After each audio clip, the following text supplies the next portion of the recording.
স্বামীর লগে কালা খাওয়ানোর পরে আমি যখন আমার বাপের বাড়িতে আইসা উঠলাম, তখন আমার বাপ কইলো, ভালো করছস, সাইডা দিছস, এমন পোলার সংসার না করনি ভালো। আমার 3 পোলাপান দিয়ে উঠলাম আমি আমার বাপের বাড়িতে।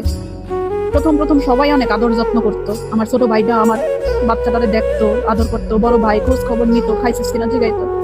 আস্তে আস্তে ওরা দুপুর বেলার যে খাওয়ান, সবাই সবার পাতে খাওয়ানোর লগে তরকারি মাইখা খায়। আমার পোলাপানের লিগা কোনো তরকারি থাকে না, বিকাল বেলা নাস্তা থাকে না, ওরা নিজেরা খায়।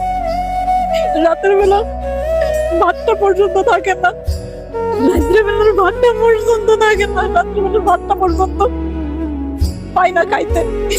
আমি আর আমার 3 বাচ্চা এখন এত বেশি অসহায় হয়ে গেছি, এত বেশি অসহায় হয়ে গেছি যে খাওয়ানো পাই না।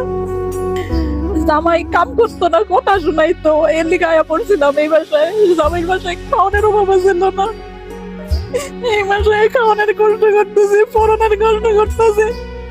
আজকে 2 বছর যাবত ঈদের একটা জামা কিনতে পারি নাই, পোলাপান করে একটা জামা কিনা দিতে পারি নাই।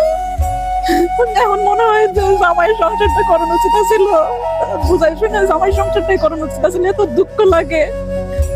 হতো আর একটা বিয়া কইরা ভালোই আছে, কিন্তু আমি তো একলাই রয়ে গেলাম। কেউ না পারতে ছোটখাটো ব্যাপারের লিগা তালাকটা নিয়েন না, তালাকটা নিয়েন না।